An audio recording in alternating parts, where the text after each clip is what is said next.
So, in recent news, roughly like May 2025, there was a woman in Ypsilanti, Michigan, who has been stewing over a flood of prank calls she's been receiving. Detroit Free Press reported on May 21st, turns out this person, her phone number was posted on a wall at Cedar Point Amusement Park in Sandusky, Ohio.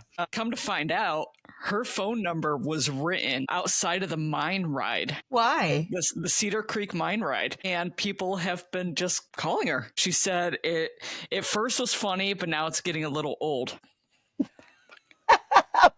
I'm Samantha, and this is my sister Lisa. Hi.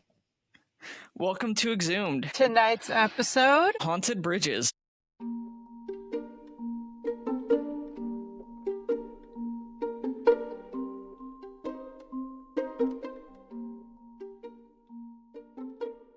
So everyone knows like the Crybaby Bridge, right? You're familiar with it. Like every single state has one. Sylvania has one. Toledo has one. Ohio has one. There's one I drive across in Oklahoma. Well, I was driving over it almost every day, not anymore, but everything has to do with a mother gets into a car wreck on the bridge, or a mother left her child, and you can still hear the baby crying or tires squealing. So, I mean, I find that interesting that in almost every single state there is one. Yeah, and it's pretty much the same story, too. Yeah. So while I was thinking about that, I decided that I wanted to get into some of the weirder haunted bridges across the world. Okay. So first, we're going to go with Tower Bridge in London. You know what Tower Bridge is? No, I don't think it's the same thing. That's not where they tortured people, right? No, not exactly. So do you know what London Bridge is? London Bridge is falling down. No. Other than that. So London Bridge was the one where after a beheading, especially with treason, they would go ahead and put the head on the stake of the bridge, and that essentially until it falls off. There's way too much traffic. They created Tower Bridge. Tower Bridge is actually the one that looks like Tower of London. So it's a drawbridge, and it's got like castle looking things on the main pillars. Okay. So you can picture it? Yeah. So Tower Bridge and London Bridge goes over the River Thames. I think I'm saying that right. Thames. I've heard it pronounced Thames, but I've also heard it pronounced Thames. So I don't know which one it is.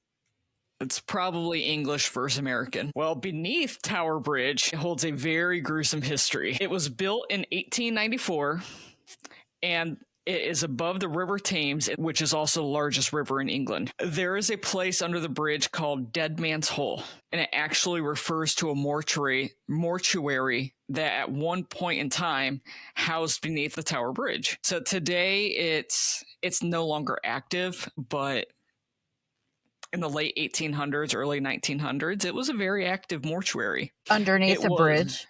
Yeah, it was specifically architecturally designed for the mortuary. Okay. So as a lot of people know, depending on where you're at, or if you don't know, the River Thames is very large, it has rapids, and it's used quite often. And for one reason or another, corpses have found their way into the river. Mostly they were either from suicide, accident, or dumped. Those who were executed at the Tower of London were also transferred to what they call as Dead Man's Hole. All right, so Dead Man's Hole is a place under the bridge, architecturally designed to where when the river curves, a watchman or a guard would stand out into this like L-shaped path. And when bodies would float down the river, they use this anywhere from like an 8 to 10 foot long pole with a hook on it to pull out the bodies. Where were the bodies coming from? Anywhere up the river, or I guess down the river. So what were they, like murders, suicides, both? It states that suicide, accidental dumping, murder, it could be a cause of a number of things. Accidental dumping? I don't know. I don't want to get into that. That could be so many other things. Okay. So once fished out of the Thames, bodies could be laid out to await identification, if it was even possible to be identified.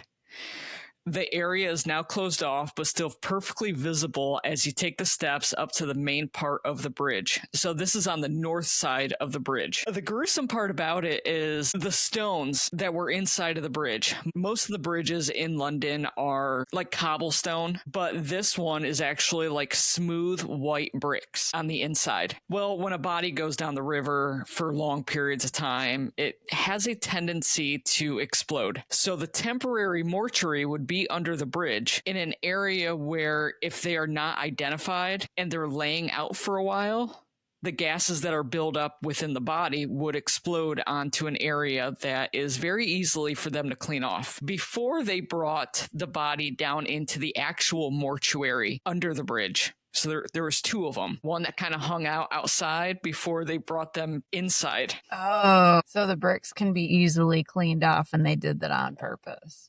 Yeah, it's said that they did that on purpose. I mean, smart. It is. But it's a pretty gross reason. As I said, it's closed off. There are many signs that you can go there and kind of visit it for the whole Tower Bridge London tour. Is it haunted? So it is stated to be haunted. It was not, I never got any actual stories of it being haunted other than people being chased off the bridge. What? Apparitions. I think I said that word right. Apparitions? Yeah. Just any old haunted bridge story you can put together with this one as well. It's lore. I wasn't going to go through every single thing that was said. It all turned out to be pretty much the same thing. Sorry, my cat keeps biting me. What was interesting, though, is this is not the only bridge in London that has stories like this. There's Dead Man's Dock, Dead Dog Bay, and Dead Dog Hole, Dead Man's Stairs, and Dead Man's Island. Is that all the same thing, or is it different things? They're all different places. I don't think I want to hear about the dead dog one.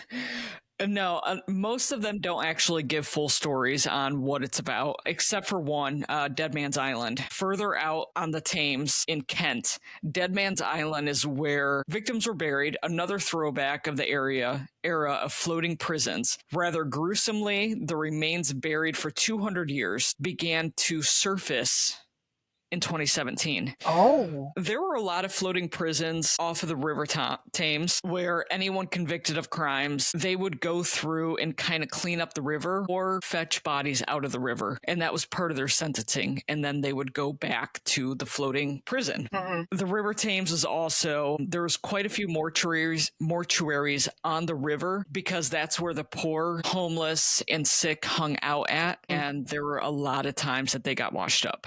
So, I mean, something interesting about London, as always. Yeah. I think that'd be neat to visit. I think so, yeah. Well, have you ever heard of Bunnyman Bridge? No. So it is somewhere around Clifton, Virginia. I'm trying to look in my notes. Fairfax, Virginia. So the lore has it that okay, well, here's the story of it. There was an insane asylum nearby. Patients from an insane asylum were transferred to a prison because the residents in the area were unhappy that there was a prison and insane asylum within the vicinity of their homes. Well, during the transfer, the bus crashed and everyone escaped. From the insane asylum or the prison? From the bus transfer from the insane asylum to the prison. Okay. What were they what were they trying to combine the asylum and the prison in one? I think so. This was around 1903. So the people that escaped the bus were mental patients. Yes. Okay. I've have two accounts. Most died. In another account, all were caught except for two. The two that were not caught was Douglas Griffin and Marcus Walster. Well, about 4 months later, police found Marcus Walster. His body was hanging from the Fairfax train station bridge with a note attached to him swinging, signed The Bunny Man. There's another account. One patient hung himself on the overpass with a note stating The Bunny Man attached to him. And there was a number of half-eaten bunnies were found around the area as well as hung from trees. Weird. And yeah, that is weird. Well, there was no insane asylum in the area. There was no prison in the area as well, apparently. So why does the story say that there was? Oh, because it's just a story. Oh, okay. Accounts state that a person in white haunts the area in a bunny costume. No matter where it originated, the tale of the bunny man continues to this day, and now it is said that if one crosses through the tunnel at midnight on Halloween, the hatchet-bearing killer will appear and murder such bold intruders and then hang them from the bridge. Another account, the spirit of an escaped mental patient haunts the railroad bridge. He escaped to avenge the murders of his wife and child who were killed nearby. Living in the woods near the bridge, he killed and ate rabbits while wearing their skins and leaving their mutilated bodies hanging in the trees. Okay. Is this the story of the guy who was in a car accident with his daughter and his wife and they... We will get there. Okay. There's another account that states that on Easter, a boy dressed as a bunny went mad, killed his family, and was later found hanging dead from the bridge. And then since 1903, about 20 other murders have happened in the area from the bridge, and that's why it's named Bunny Man Bridge. Any recent ones? No, there's nothing. You can't find anything. All you can find is stories of kind of a lot of bullshit. Let's take like 8 different stories and they're all the exact same with one part of it changed. Okay. All right. But so from some of the research in actual like newspaper articles, there is one account that states where something could actually be true. Around February 1949, there was a slaying of a mother and her 8-month-old baby. The two were eventually found in a shallow grave in Fairfax after disappearing during a car ride with the husband and the father. The woman had been beaten and shot, and the baby girl buried alive. Oh. The husband was eventually arrested, convicted, and sent to a mental institution. And they think that that could be where the bunny man actually stems from. There was a military man that spoke of seeing someone in a white suit with long bunny ears throwing a hatchet through card windshields, then skipping off into the night. That's creepy as hell. That is creepy. I don't like that visual.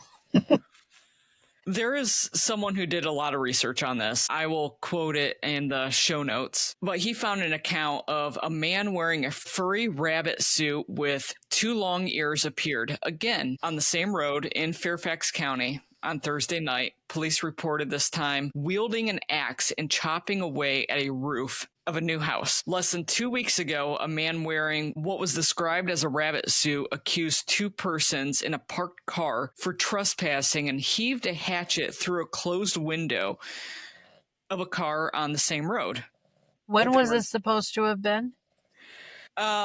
Anywhere between like the 1970s and 1980s. Okay. Thursday night's rabbit wearing suit described a gray, black, and white was spotted a block away from this address on the same road. I don't want to say the road because I don't want people just to go out there and cause issues. Paul Phillips, a private security guard from a construction company, said he saw the rabbit standing on the front porch of a new but unoccupied house.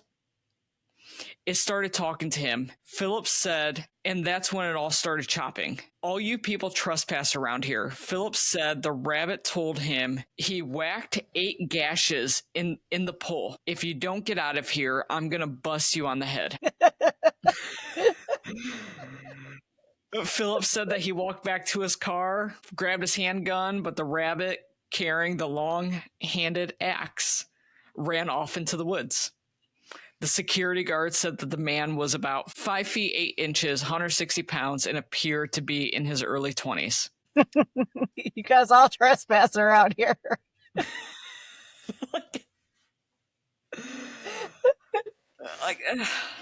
There are so many different stories, and what I really believe that it's about is it's lore, it's urban legend. Let's keep it alive. Let's go out on Halloween and get into a bunny costume and terrorize whoever comes around. I mean, yeah, I guess so. If we were younger, and, we might do something like that.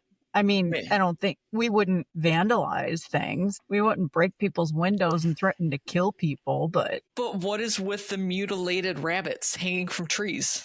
That's fucked up. I want to know if that's actually real. I want to know if that's actually real too, because if they're real rabbits, if someone's murdering rabbits and hanging them from trees, that's demented. I want to report them for animal cruelty. Yeah. You don't kill shit. Not animals. You don't kill animals. So don't go around Bunny Man Bridge at midnight on Halloween night. Apparently, you are going to be killed. Or at least scared shitless. Yeah, one of the two. So you want to go back to England? Sure. You always end up in England. I always do. I feel like I always end up in the South somehow. Or witches. Everything always goes back to witches for me. And this one does. Okay. Okay, Englanders, don't come at me. I think it's Norwich, England, and I cannot pronounce the bridge. Fye. I think it's Fye. Fye. I don't know. I would think it would be Fye. I think so. Well, the earliest accounts of this bridge have been 1153. The current bridge that stands there today was constructed in 1933. So it's on the grounds of the original bridge. Wait, what's 1153? In the year 1153. Oh. When this bridge was originally constructed. Okay. I either heard you wrong or I had a brain fart or something. Well, hysteria over the witches was a local community concern, and it was cursing the residents, which is unique to the American history. So, going back to the witchcraft trials in the 1600s. In Norfolk, England stands the Fye Bridge, and this is where the witchcraft trials were tested in the 1600s. One of these tests, which perpetually determined whether or not the witch was accused to being a witch, that was all written wrong. Whether the person was accused of being a witch. Whether the person was guilty of being a witch, you mean? Yeah. Okay. So we talked about this before, but the ducking stool. The ducking stool. Well, we haven't talked about it? I don't think so. I've never heard of that. It was the way of testing a witch. It took place at the Fye Bridge. The ducking stool is a chair tied to a pulley or a lever system. The accuser would be strapped to the chair, then submerge it into water under the bridge. Accusers believed witches would float since they hadn't been baptized, and the water was considered so pure it repelled the guilty. Those who drowned were cleared of charges, but of course they were dead. Those who survived the ducking chair were declared witches and burned. Yeah, so you're fucked either way. Yeah, you're fucked either way.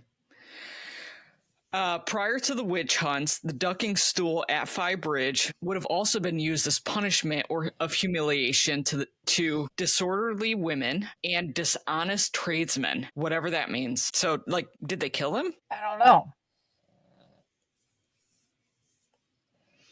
Doesn't make complete sense to me. No, it doesn't. Witnesses claim one of the accused witches who was ultimately burned still wanders around the site of her demise. She carries a bundle of wood for the fire that burned her and wears rags as she stumbles towards her final resting place. Some claim she drops her bundles and asks for help. Only for those who assist her will eventually die a fiery death. A fiery death, months. You mean? Yes. A fiery death? Fiery death. Words are hard. Wow, if you help her? If you help her, yeah. I would think it would be the other way around if you don't help her, Well, I mean, if you're helping her, then you're literally picking up the kindle that's going to burn her because she was accused of being a witch or condemned of being a witch. Oh, okay. That's what you mean by help. I thought you meant help her, not just help her carry a wood. Yeah, so she's carrying wood to the place where she's going to be burned, and she's dropping it along the way. So you pick it up and help her, then you're trying to kill her as well. Oh, okay. That makes more sense. Disorderly women. Disorderly women. Yeah, it was used as punishment before the witchcraft trials. The ducking stool was. So what the hell does that mean? I would totally be convicted and murdered as a witch back in those days. I am disorderly. I would definitely be accused of being a witch. Mm-hmm. You probably would too. Absolutely. Most of us probably would, but definitely me. Like, I have no doubt. It doesn't bother me. I feel like I would be proud for that. Back then, probably not, but. All right, so we're going to cross to another country now, France. I feel like we're going to hit every country. Okay. Only a couple. This bridge, I cannot pronounce the name, Pont du Diable, which translates to Devil's Bridge. I think you pronounced that pretty right. I think so. Devil's Bridge. It was constructed between 1321 and 1341. It still stands today. I'm sure it's not the exact same bridge. It's hard to look up. I had trouble researching this one because there are so many Devil's Bridges across the world, and every time I tried to type in the French name and then the French river that it crosses, my Google wouldn't translate. So every article that I try to pull up was all in French. It's like, I don't speak French. This is a little difficult. Well, story has it that Lord of Toulon, Toulon. Seeing that it's French, I think you pronounce it Toulon. Toulon. Not Toulon, but Toulon. Toulon. Well, however you pronounce it. He had a castle on the east bank of the river, but his wife preferred to ride a horse on the other side of the Araux River. Arroux. Aux is usually just, you say O. R-O? I'm sorry. Yeah. Anyone who speaks French, please help us. We're here to learn. We are here to learn. Well, since his wife preferred to cross on horse, she had a problem with getting her feet wet. She didn't want to get her dress wet. She had to lift up her dress in order to cross. And that infuriated her as well as her husband because she had a clubbed foot. And it was practically like a disgrace for her to have it, as well as embarrassment. So they had the bridge built in order to hide it. The Lord ordered that the bridge be built, and she was able to cross the river without lifting her skirt. But others say that the Duke of Burgundy built the bridge for his daughter, but for the exact same reason. Why was it disgraceful to have a club foot? Well, when you're a lord or a duke, you can't have any deformities. So it's like a vanity thing. Yeah, it's a vanity thing. But there also is another story that I find even more interesting.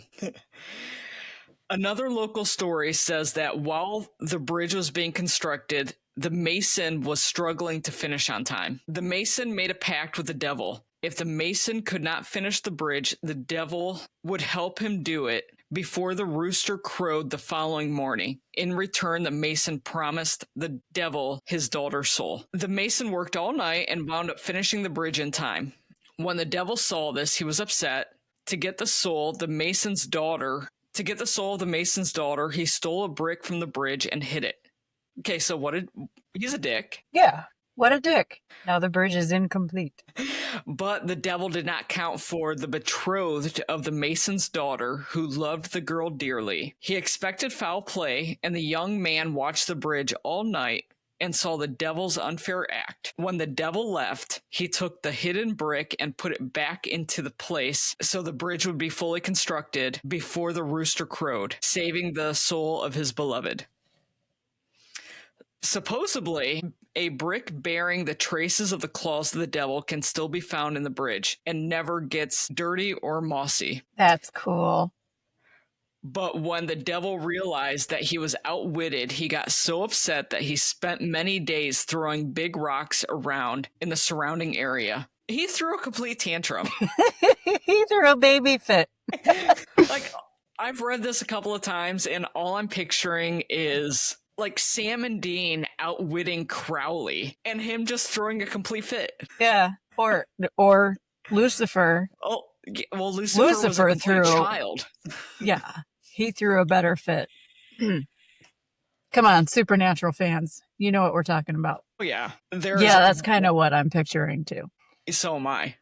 There is one more account, one more story about this bridge. The locals wanted a bridge to be built across the river and called upon the devil to build it for them. The devil agreed on the condition that he would claim the first soul to cross the bridge. Once the bridge was built, the locals sent a black cat across for the devil to claim its soul. Then for many years afterwards, no person would cross just in case, a legend common to many devil's bridges in France. I've read that it was a black cat. I read that it was a dog. But way to go with tricking the devil on sending an animal through. But poor animal. Yeah, that poor animal. But it was kind of smart of them to be like, well, just in case this doesn't work. Because obviously the devil meant a human soul. That's what he wanted. So sending a cat across, the devil will be like, no, that's not what I meant. And a black cat. Why are we screwing with black cats again? Should I tell you? I know why there's a stigma for black cats. Yeah, tell me. Black cats were thought of to be actual witches. Witches, to avoid detection, would shapeshift into black cats. That's what the belief was. I never knew that. Yeah, that's why usually it's a black cat that's a familiar to a witch. It's because they either have some kind of like telepathic connection or the witch is actually the black cat. If you don't see them both at the same time, it's because she's shape-shifting. Okay, that makes sense. I've never knew that before. Still, I don't know why they chose black cat, but that's the closest I've come to an explanation. I mean, why did they choose brooms? I don't know, but I'm going to look that up for another episode. Well, we've got one more bridge to go over, and this is very close to home for us. Oh, yeah. Gibbs Bridge it's not Sylvania, it's what, Metamora? Or is it Berkey, Ohio? I think it's Metamora. I don't think it's as far out as Berkey. People still consider that Sylvania, though. It's not. It's more like Sylvania, Metamora. Yeah. Yeah. It's a little further west. Well, apparently Gibbs Bridge / Gibbs Road has earned a reputation as being one of Ohio's most haunted bridges, which none of that makes sense to me. I don't understand that. One of Ohio's most haunted bridges? That's what one source says. I don't believe it, but we also grew up out there.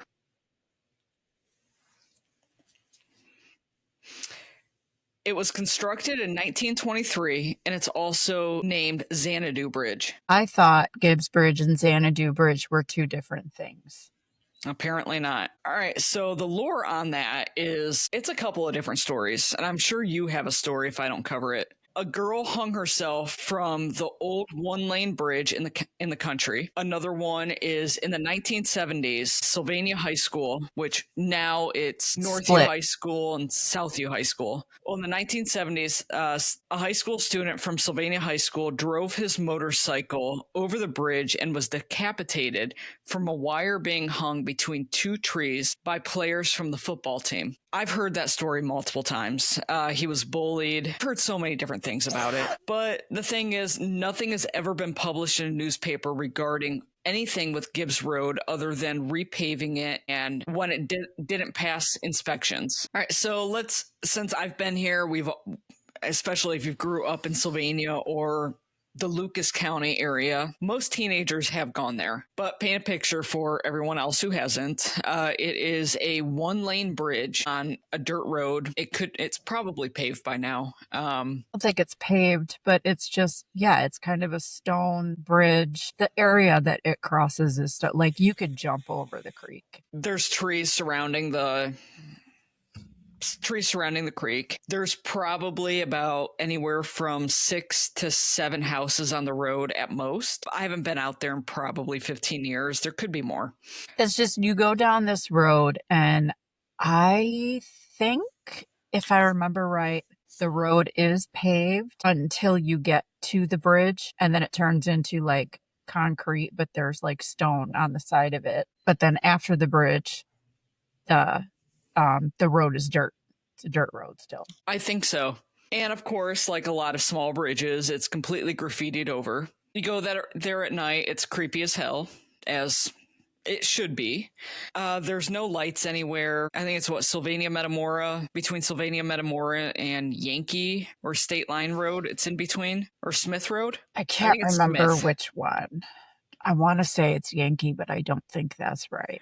It's either Smith Road or State Line Road. Yeah, I can't remember. I don't have a map in front of me. Well, I had my own encounter there. It was, I believe, the summer of 2005, maybe 2006. We had two separate cars. Oh, we were stupid. We were between like 18 and 20 years old at that time. We were camping in KOA somewhere in Michigan. It was probably only like 30 minutes away. Got the idea. It's like, oh, hey, let's go down this road. Let's do the things that they say that you should do, which is you park on the bridge, turn your car off, put your keys on the hood of the car, and apparently your car is going to be pushed going over the bridge by what would be the Sylvania High School football team of 1970. That's different from what I've always heard. What did you hear? I heard that you're supposed to go out there at midnight. You're supposed to turn your car off, put your keys on the hood, honk 3 times, I think. And then after that, you were supposed to hear screaming, and an unknown force would like just beat on your car. And if your car was dusty, or you could actually put like baby powder or something on your car, you could see handprints on your car from the ghost touching it. I think I've heard that one too. Yeah, they would just like beat on your car. You would hear like knocking on your car all the way around it, but you would see nothing. Yeah, I've heard that. Well, when we went out there, we did all the things that we were told to do. Drove down the road, and of course, we're 18 to 20 years old and we're dumb. So we circle back. We do it again, and probably 2 or 3 more times. I don't even remember. Well, we ended up getting chased all through Metamora, all through Berkey, and up further into Michigan. The people that were chasing us were in a black truck with like the big KC lights on the top. They would park in fields and turn off their lights. Sometimes when we go down the road, they would be completely blocking the road to the point that we had to like do a U-turn and go into a ditch and get the hell out of there. But at this point, we're probably like 15, 20 minutes in. We are just trying to figure out how to get back to the KOA. And with a lot of Michigan roads, like we didn't have GPS. It was MapQuest then. A lot of the Michigan roads on like the border of Ohio and Michigan are not at like a perpendicular. It's more not a grid. X. Yeah. The intersections are at like an X. So you have to turn your car a little bit to be able to see. Mm-hmm. Well, this asshole definitely knew what he was doing. He was going through fields. He was going through all sorts of shit. And ended up parking his vehicle at an angle in the middle of the intersection, blocking us from going in either direction. He ended up getting out. 2 people got out of the truck. One was, he was probably at that time in his 60s, probably 6'3", lanky. The other one was probably in his mid-20s.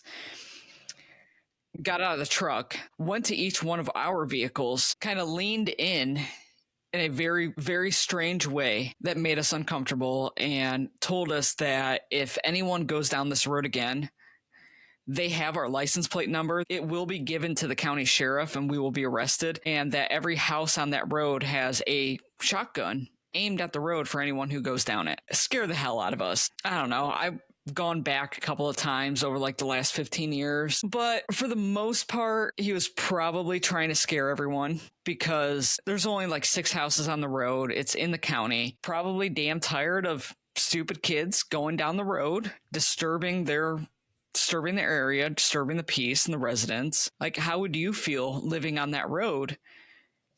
And every night, kids are going down it, disturbing. Mm-hmm. And what I have always heard is that most of the houses on that road are inhabited by the same family. They're all family. They are. And yeah, you're trespassing on their property. That bridge is their property. And there have been messed up things that happened on that bridge. People, I'm pretty sure, have committed suicide on that bridge. People have gotten hurt on that bridge. Why do you want something like that happening on your property? And most of the time, when I hear stories about someone going to Gibbs Bridge, it doesn't have anything to do with ghosts. It has to do with some crazy people chasing them off the bridge. And it's the neighbors. It's the family that just doesn't want you trespassing on their property. Yeah, leave them alone. I mean, when you're a teenager, you're just out to have fun. You're not meaning to be disrespectful. You don't even realize you're being disrespectful. You know, it's an urban legend. You want to go and do it. You're a teenager, but they don't see it that way. They have a right to be mad. I went about 10 years ago with 3 other people, and we parked on the bridge, and we were going to do all the stuff that you were supposed to do. But we only parked on the bridge for a couple of seconds and said, no, I don't think we want to do this. So we crossed the bridge and kind of like awkwardly turned around and went back the way we came. But then as we were leaving, we all just felt kind of stupid about it. Like, we need to go back and do this. We came all this way. Let's just turn around and go do it. It wasn't even 5 minutes that we had been gone. And when we got back to that road, right before you got to the bridge, there were 2 identical black, like sedan vehicles parked on the side of the road. And I'm pretty sure they were waiting for us. So we just drove on past and went home. Yeah, I've encountered that once because I was dumb and like 19 years old, and hey, let's do it again a couple of weeks later. And yeah, I encountered that, went down it once, and that was about it. Because there's also a house parked. There's a house that faces the road that you turn onto off of Sylvania Metamora, and that's where they were parked, at least when I was there. When we went, we were coming off of Sylvania Metamora, and we were going down Gibbs Road right before you get to the bridge, like, because the other side of the bridge is the dirt road and where all the houses are, right? So right before you cross the bridge, that's where they were parked. They were on the right-hand side of the road, one parked behind the other, just sitting there. And they had their lights on, and they were just sitting there. And I'm pretty sure they were waiting for us. So we didn't even turn down the road. We were just like, nope, I don't like that. So we just kept going. I mean, in Sylvania, growing up, it was kind of a rite of passage to do. It was pretty much everyone you knew tried it at least once.